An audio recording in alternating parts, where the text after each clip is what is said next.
This happened during my sophomore year of college. I'm 23 now, and honestly, I hadn't thought about it in years until recently. I was in my fourth period class, the last class before lunch break. It was Introduction to Psychology, and the classroom was packed with about 30 students. We were doing some group activity, so the room was pretty loud. Everyone was laughing, talking, having a decent time. Then the classroom phone rang. My professor picked it up, listened for a moment, and her eyes immediately found me in the back row. After about 10 seconds, she said someone was on the phone asking to speak with me specifically. This caught me completely off guard. I figured it was probably my mom or my roommate with some kind of emergency. I stood up, and the professor handed me the phone, then went back to managing the class activity. I brought the phone to my ear and was about to say hello when the person on the other end cut me off abruptly. The voice was low, raspy, almost mechanical. "I'm going to find you. I'm going to hurt you in ways you can't imagine. Then I'm going to make you disappear." He started listing details about my life, my dorm building, my roommate's name, the coffee shop where I worked on weekends. He told me what class I was currently sitting in and described what I was wearing that day, down to the blue jacket draped over my chair. I didn't have an opportunity to say a single word before he just hung up. The dial tone buzzed in my ear like an angry wasp. My professor and some of the students near me had noticed my face had gone pale. They asked if everything was okay. I nodded quickly and said, "Yeah, everything's fine, probably just a prank." At the end of class, I thought about telling my professor what the person had said, but I decided against it. I didn't think anyone would take it seriously. All through lunch, I couldn't stop wondering who the hell this person was. How did he know all that information about me? Why me? What had I done to deserve this? I'd never wronged anyone badly enough for them to feel this way. After my evening shift at the library, I walked back to my dorm as the sun was setting. It was late October, so darkness came early. About halfway across campus, I noticed a dark sedan slowly cruising along the road parallel to the sidewalk. The windows were tinted, completely black. The car matched my pace exactly. When I walked faster, it sped up. When I slowed down, it slowed down. My heart was pounding so hard I could feel it in my throat. I pulled out my phone and pretended to make a call, speaking loudly about how I was almost there and, "Yeah, I can see you waiting for me." The car suddenly accelerated and disappeared around the corner. I ran the rest of the way to my dorm, locked myself in my room, and didn't tell anyone what happened that day. I never heard that man's voice again, and I never saw that dark sedan. But sometimes, late at night, I still wonder who he was and what he had planned for me. When I was around 8 years old, I struggled with terrible nightmares and rarely slept through the entire night. One particular night, I woke up around 2 in the morning, needing to use the bathroom. Our house had this strange layout, where the bathroom had 2 doors, one leading to the hallway and one leading to my sister's bedroom. I stumbled in, half asleep, thinking about nothing except getting back to bed as quickly as possible. I sat down and was staring at the tile floor when I saw movement in my peripheral vision. I looked up slowly. There was a man standing by the door that led to my sister's room. He was just standing there, staring directly at me. He was wearing a faded grey jumpsuit, the kind maintenance workers wear, and he was leaning heavily on a wooden crutch. His face was partially hidden in shadow, but I could see his eyes. They were wide and unblinking. For what felt like an eternity, we just stared at each other. Then I screamed. I don't remember running to my parents' room, but suddenly I was there, hysterical, sobbing, trying to explain what I'd seen. My dad got up immediately and searched the bathroom, the kitchen, my sister's room, everywhere. He didn't find anything. No broken windows, no unlocked doors.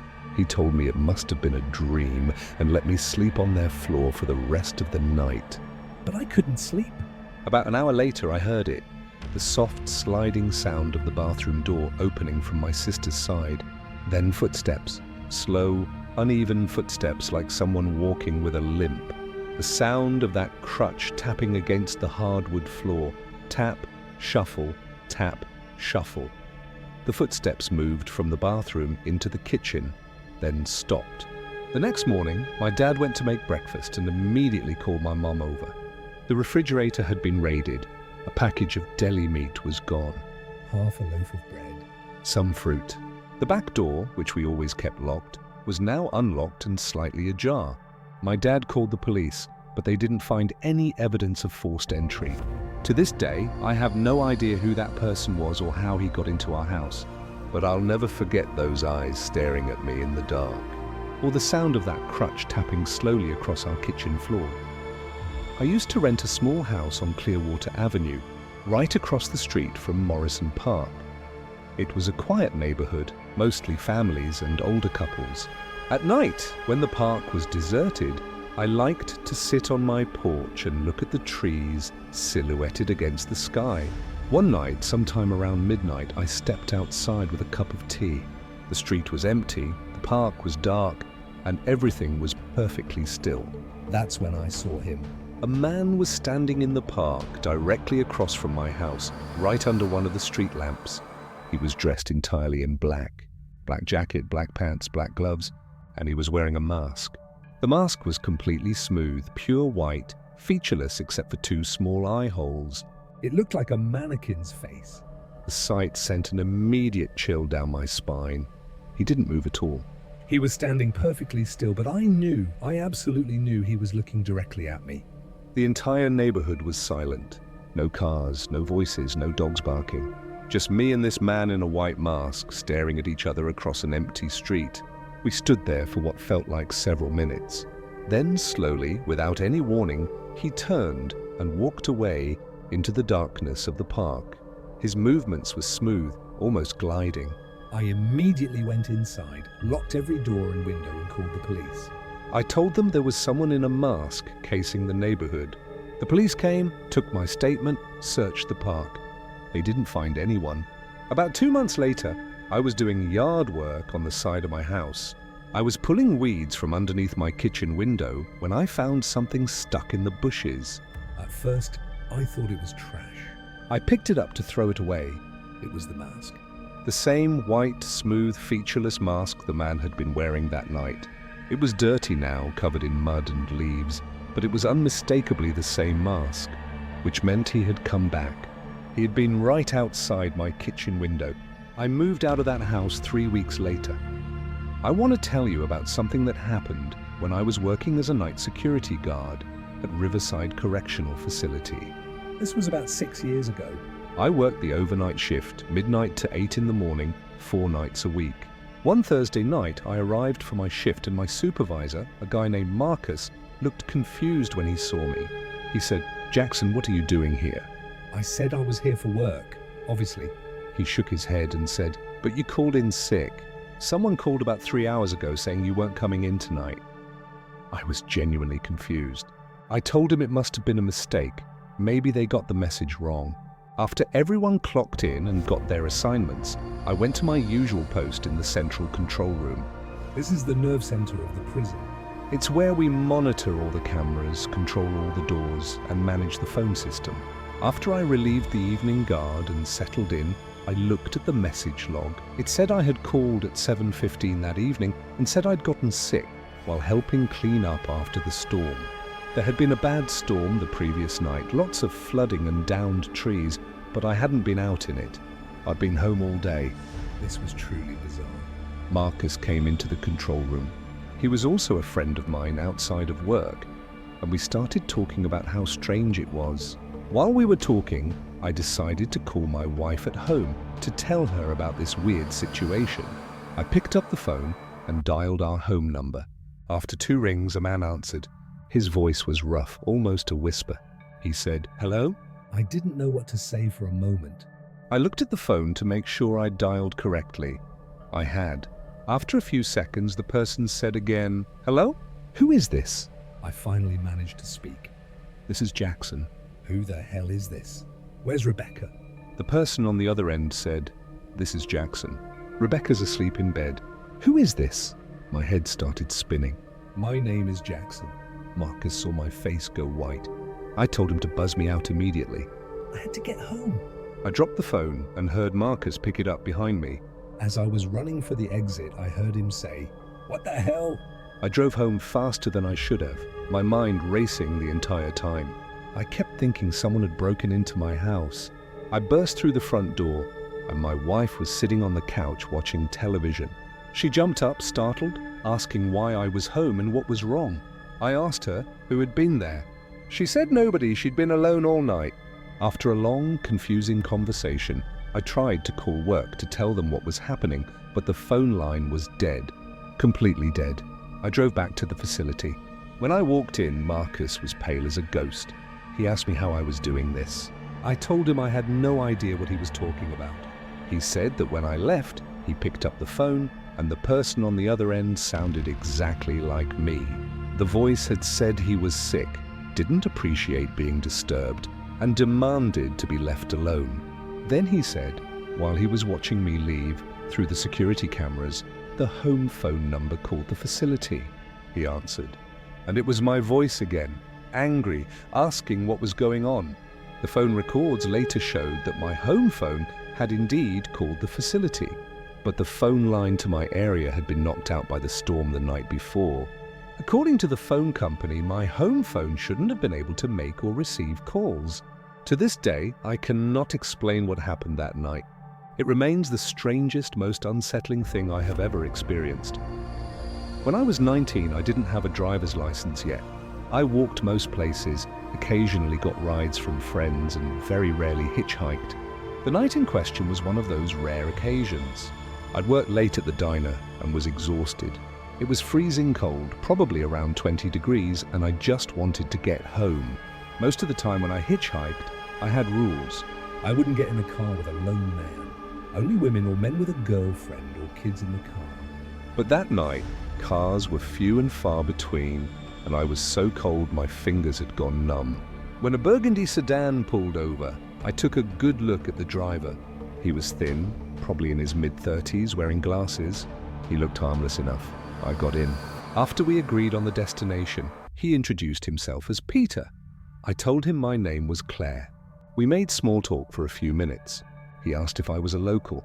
I said yes. He said he'd only been in town a couple of months but found it beautiful and hoped he could find some happiness here. That comment struck me as a bit strange, a little too personal, but I brushed it off. It started to snow and the road got slippery, so he slowed down and focused on driving. I was fine with the silence. About 10 minutes later, I noticed a car near an intersection ahead of us.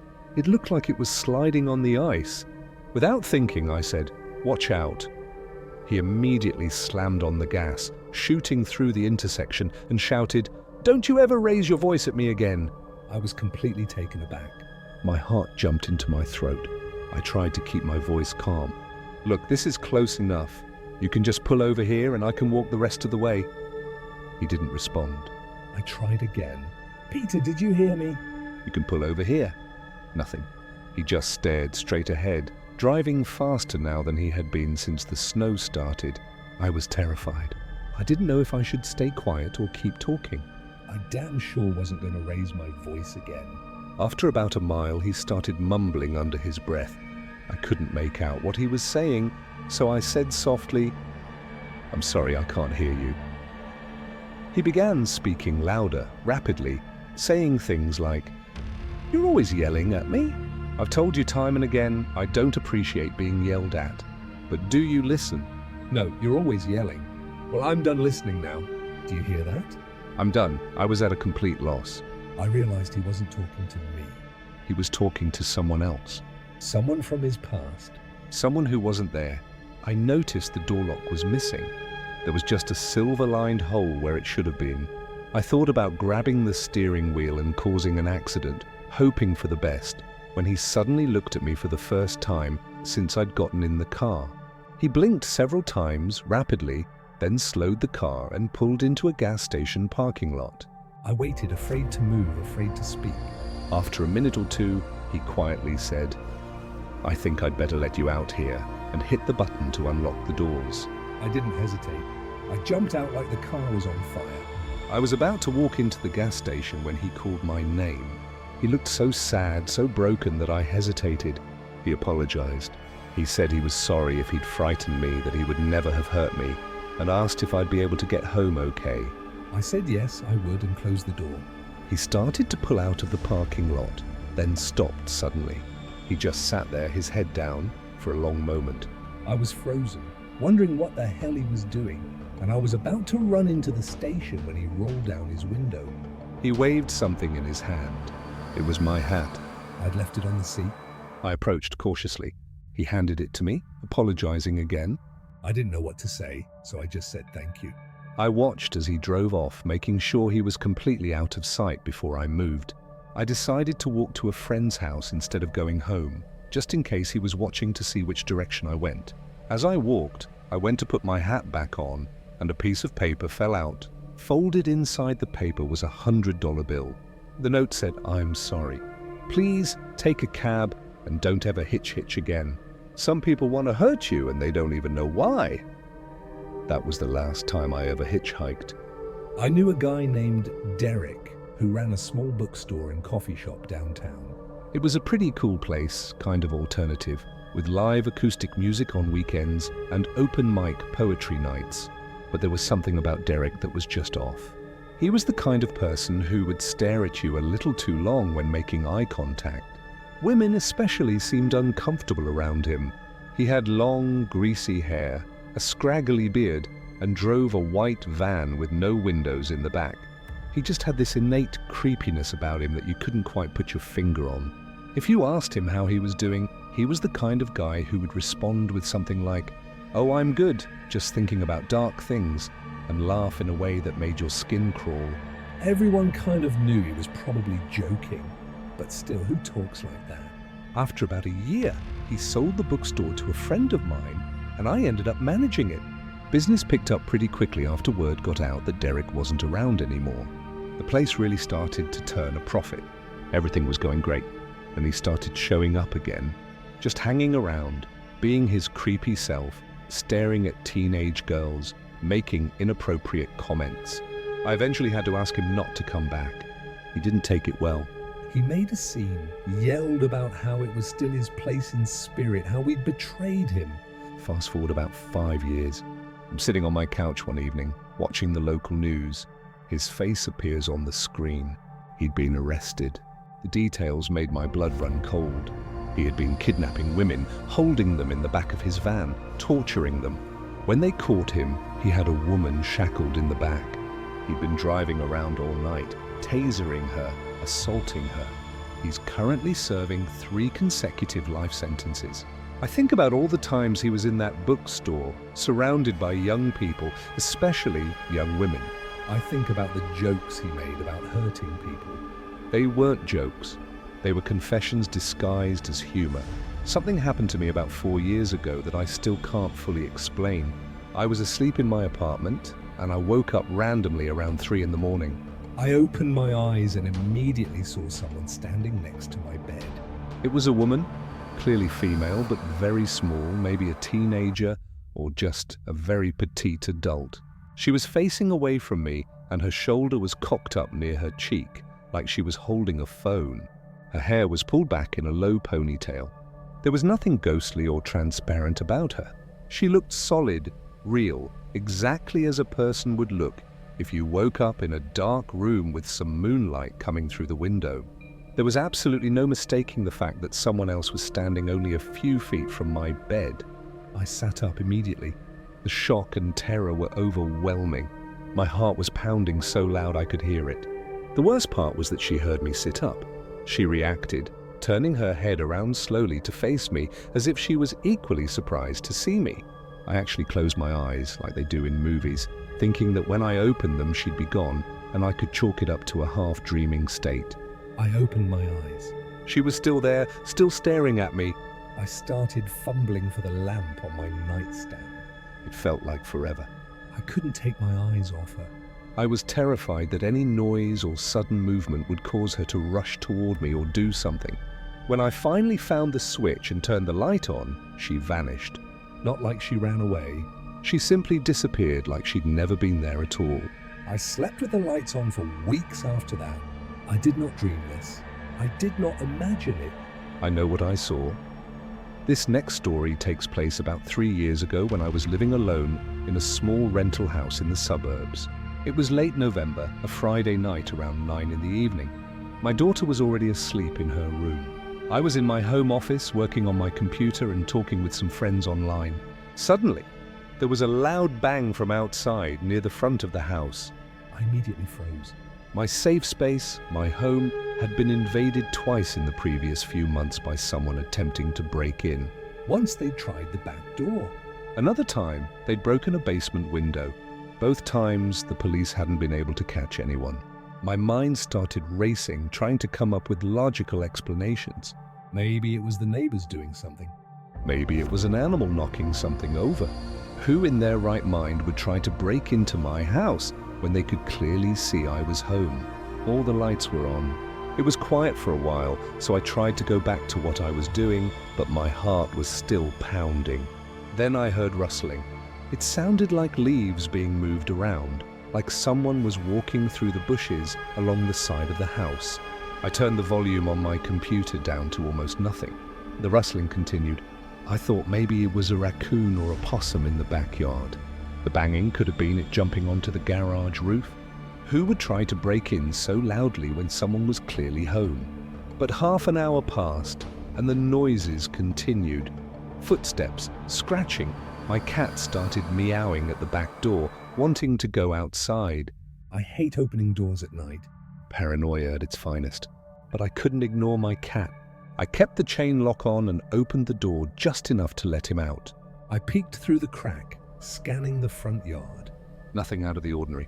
I locked the door and went back to my office. 5 minutes later, someone tried the front door handle. When they found it locked, I heard laughter and scratching on the glass window next to the door. I grabbed my phone and frantically called 911. Whoever it was had left by the time the operator answered. The police arrived within 10 minutes, but they couldn't find anyone. They did a sweep of the neighborhood but found no one on the streets. They told me to call immediately if anything else happened. I didn't sleep that night. I sat in my living room with all the lights on, a kitchen knife on the table next to me, watching the windows until the sun came up. I grew up in North Wales, in the UK, for anyone who's had the pleasure of visiting. It's truly a beautiful place to live, though for a teenage boy, it's certainly lacking in things to do. As a result, my friends and I would often find ourselves mindlessly exploring areas of countryside and coastline. Despite being quite sparsely populated compared to nearby cities, there's a dual carriageway running right along the coast. Train tracks run alongside this road for most of its course, occasionally passing overhead via small cement bridges. One night when I was about 16, 4 of us randomly decided to try and explore the inside of one of these bridges. One of the guys had noticed a manhole cover nearby, which we believed to be an entrance. On closer inspection, we realized we'd need tools to get in, so we came back another night with the necessary equipment. It took us a while, but we managed to unbolt the heavy steel cover and started descending the ladder into the structure. Once we'd all safely reached the bottom, we decided to make our way to the other side. The passageway was narrow, cramped, and at points we had to crawl on our bellies to progress. There was a growing sense of claustrophobia. About halfway through, you could look down through narrow gaps and see the motorway traffic below. Apart from the discomfort and confinement, we were still just a group of guys on an adventure. That was about to change. A few meters past the halfway point, one of us claimed he could see something at the far end. Slightly hesitantly, we agreed to investigate. I reached it first, and I've never felt such a sense of dread before or since.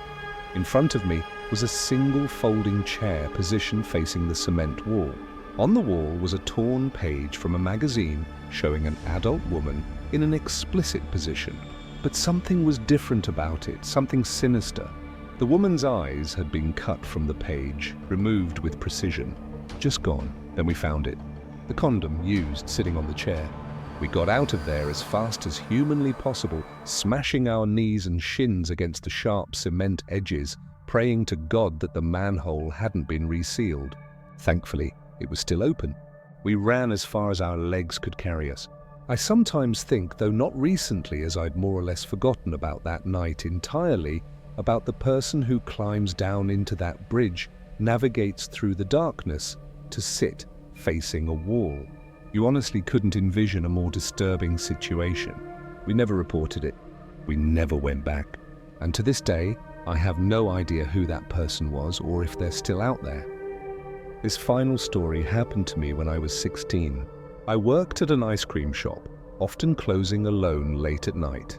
It was early March in northern Ontario, so the ground was covered in thick snow and the temperature was well below freezing. One night, around 9:30, I got a phone call. The voice on the other end was male, slow, almost a whisper. He said, "I can see you." I looked around in a panic.